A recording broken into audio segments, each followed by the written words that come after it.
Sebelumnya, Assalamualaikum warahmatullahi wabarakatuh. Waalaikumsalam warahmatullahi wabarakatuh.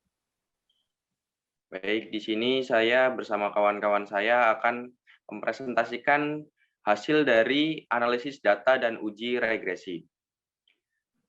Data yang akan diuji ialah sudah kita tentukan dari jauh-jauh hari, sudah kita buat.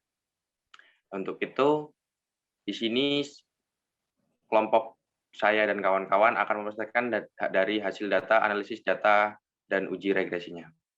Yang pertama-tama, saya perkenalkan kawan-kawan saya terlebih dahulu. Yang pertama ada Adelia Ayu Larasati. Yang kedua ada Dewi Hidayati. Yang ketiga ada Vita Monalika Triana.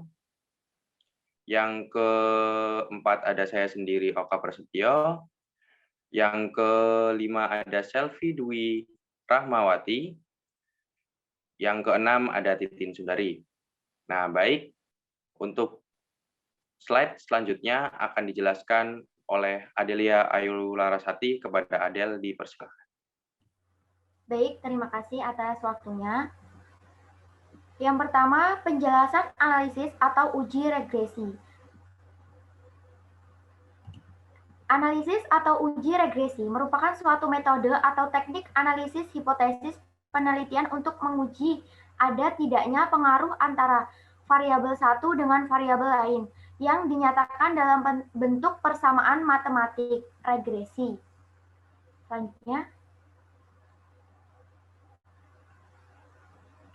uji regresi linier sederhana menggunakan SPSS. Yang pertama itu ada tujuan. Analisis regresi linier sederhana digunakan untuk menguji pengaruh satu variabel bebas terhadap variabel terikat. Yang kedua, syarat uji regresi linier sederhana. Yang pertama ada valid dan reliable. Yang kedua, normal dan linier. Selanjutnya yang ketiga, dasar pengambilan keputusan. Pengambilan keputusan dalam uji regresi linier sederhana dapat mengacu pada dua hal, yaitu membandingkan nilai signifikansi dengan nilai probabilitas 0,05. Jika nilai signifikansi kurang dari 0,05, artinya variabel X berpengaruh terhadap variabel Y. Jika nilai signifikansi lebih dari 0,05, artinya variabel X tidak berpengaruh terhadap variabel Y. Selanjutnya, ini merupakan data Excel, analisis, dan uji regresi yang kami buat sebelumnya dengan 36 sampel.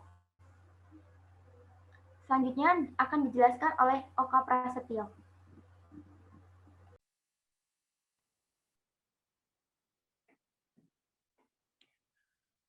Baik, selanjutnya kita akan memulai bagaimana uji analisis regresi. Yang pertama-tama, kita ambil data yang dari Excel tersebut ke SPSS. Kita copy-paste semuanya. Setelah itu, kita ubah data yang pertama menjadi X pada kolom pertama, dan pada kolom yang kedua, kita ubah menjadi Y. Nah, setelah itu kita kasih label. Label data yang pertama kita kasih nama religiusitas, dan label data yang kedua kita kasih nama agresivitas. Setelah itu, langsung kita analisis regression, linear. Nah, lalu kita masukkan data religiusitas ke tabel yang bawah dan agresivitas ke atas. Nah, setelah itu kita oke.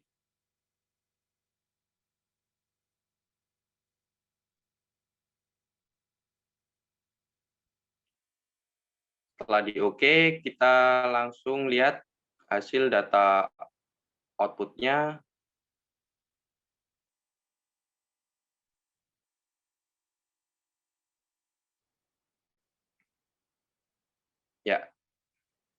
Seperti inilah hasil data output-nya. Nah, untuk hasil data output ini akan dijelaskan oleh Dewi Hidayati. Kepada Dewi, dipersilakan.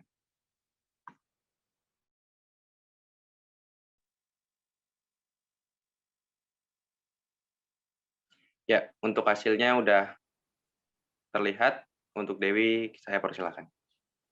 Baik, terima kasih. Hasil output SPSS dan penjelasannya. Output bagian pertama atau variable entered atau remove menjelaskan tabel tersebut menjelaskan tentang variabel yang dimasukkan serta metode yang digunakan. Dalam hal ini, variabel yang dimasukkan adalah variabel religiusitas sebagai variabel independen dan agresivitas sebagai variabel dependen. Metode yang digunakan adalah method enter. Selanjutnya akan dijelaskan oleh Vita Monalika Triana. Baik, terima kasih.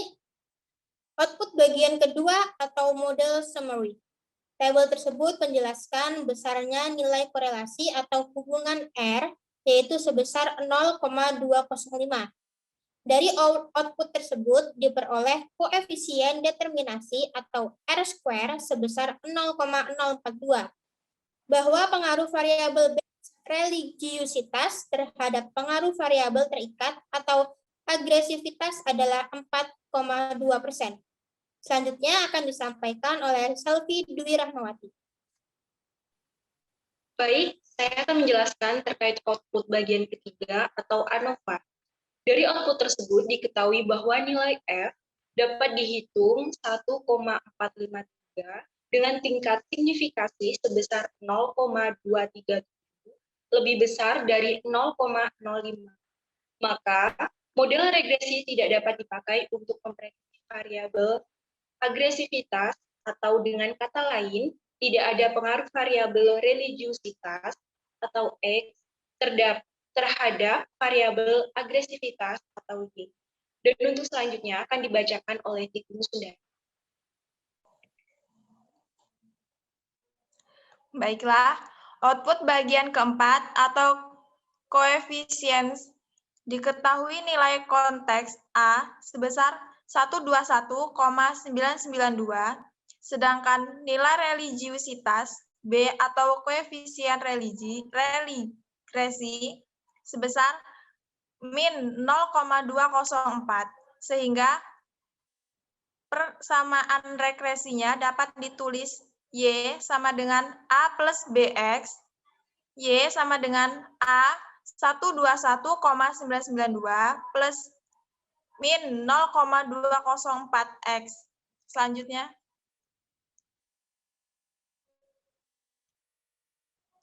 Persamaan tersebut dapat diterjemahkan bahwa konstanta sebesar 121,992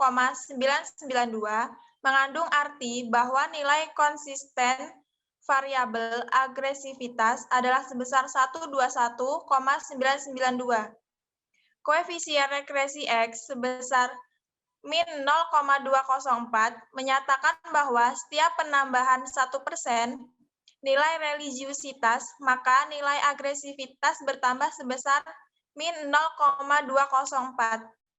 Koefisiensi regresi tersebut bernilai negatif, sehingga dapat dikatakan bahwa arah pengaruh variabel X terhadap Y adalah negatif. Sekian, terima kasih. Saya kembalikan ke moderator.